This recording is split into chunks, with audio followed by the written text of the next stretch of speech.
Assalamualaikum warahmatullahi wabarakatuh. Saya Nur Muhammad Riza Pradana. Saya dari Teknik Informatika 2019. Saya akan menjelaskan tentang tugas besar 1 etika UMB yang sudah saya buat di PowerPoint. Ya, pertama-tama saya akan menjelaskan tentang perasaan akan menggunakan tugas.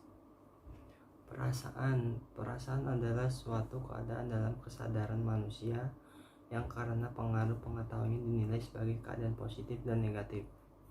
Unterjaningrat tahun 1980. Di sini tahapan berpikir ya kan. Kita pertama berpikir, lalu mengidentifikasikan konsep-konsep, dan lalu berpikir lagi untuk membentuk pendapat, menarik kesimpulan, langsung menjadi atau induktif, deduktif, atau analogis. Berpikir kritis mencakup ranah. Ya, kita berpikir kognitif, perilaku di mana individu mencapai tingkat tahu ada objek yang diperkenalkan. Misalkan kita tahu nih bagaimana cara menyelesaikan program tersebut, ya kan, gini. Langsung ada kita berpikir afektif.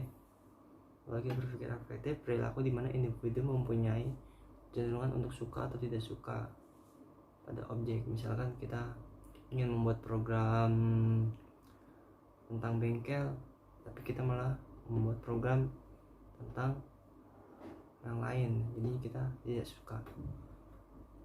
Nah, terus ada bersifat konatif, perilaku yang sudah sampai tahap hingga individu melakukan sesuatu tindakan terhadap objek. Misalnya kita udah menemukan objek, oke, langsung kita lakukan aja daripada ini. Selalu selanjutnya yang diharapkan dalam berpikir kritis, mampu berpikir secara jernih, clear, mendalam, dan tuntas. Mampu menemukan masalah yang ada di sekitar dengan mencari sesuatu. Mampu menemukan alternatif solusi bagi masalah. Mampu menyelesaikan masalah yang misalkan kita dapat masalah gitu, kita dapat menyelesaikan dengan secara baik-baik.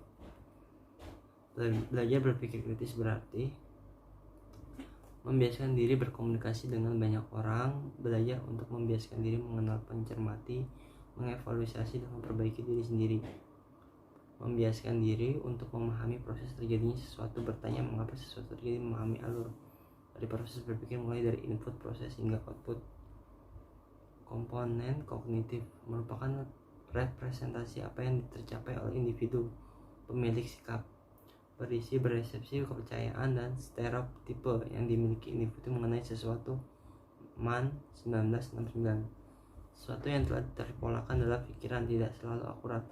Contoh kognitif: kemampuan menilai perilaku yang patut dan tidak untuk ditiru, kemampuan untuk menilai cantik atau tidak cantik. Komponen afektif merupakan perasaan yang menyangkut aspek emosional.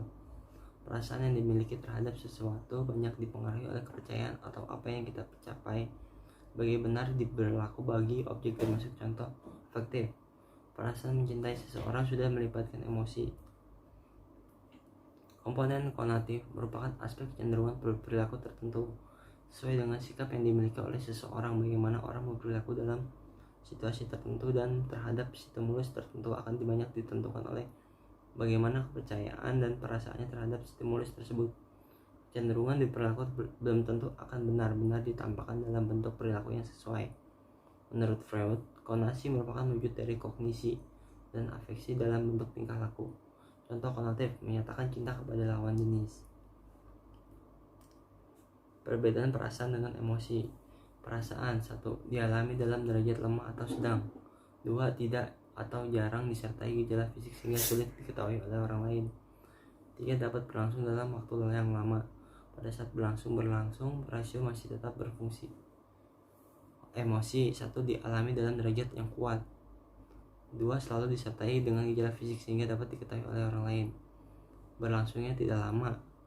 4. Pada saat berlangsung rasio menjadi tidak atau kurang berfungsi. Pikiran positif. Tujuan berpikir positif adalah mengidentifikasi ciri berpikir positif, memahami manfaat berpikir positif, mengaplikasikannya berpikir positif dalam organisasi dan kehidupan. B. Ruang lingkup materi. 1. Pengertian berpikir positif, prinsip-prinsip berpikir positif dalam kehidupan. 4. Manfaat berpikir positif. 5. Menerapkan berpikir positif dalam kehidupan.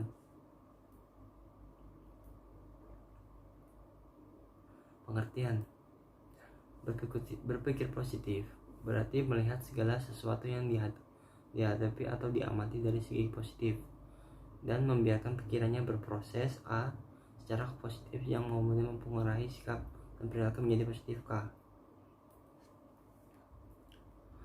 Prinsip-prinsip berpikir positif. Percaya akan memenuhi diri optimisme. 2. Kembangkan tangan dalam menghadapi sesuatu. Di dalam setiap masalah yang dihadapi pasti ada makna positifnya. Ucapan positif mempengaruhi pikiran yang positif. 5. Hargai diri sendiri. 6. Keberuntungan hanya akan datang pada orang yang berpikir positif. Jadi jangan merasa terpaksa, gunakan pendekatan keimanan. Berpikir positif dan kepemimpinan. Dalam kepemimpinan berpikir positif hendaknya dikembangkan dengan cara menghindari sikap a priori mudah curiga, dendam, cemburu, sok tahu, dan sok kuasa. Manfaat berpikir positif. 1. Membentuk kepribadian yang baik. 2. Memberi energi yang lebih besar untuk kegiatan kreatif. 3. Menciptakan hubungan yang sehat antar manusia. 4. Memelihara kesehatan jasmani dan rohani.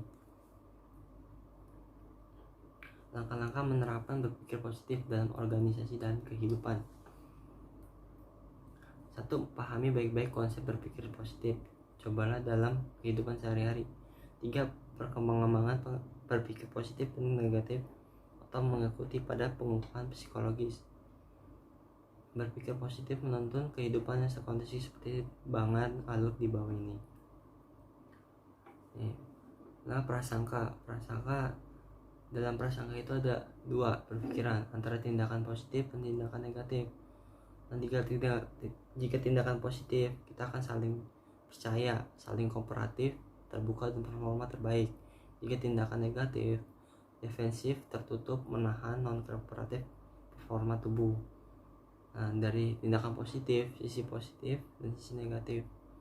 Jika sisi positif kuning, sisi negatif itu abu-abu. Nah, cukup sekian presentasi dari saya. Bila saya jika ada kekurangan tolong maafkan. Cukup sekian dari saya. Wassalamualaikum warahmatullahi wabarakatuh. Bye.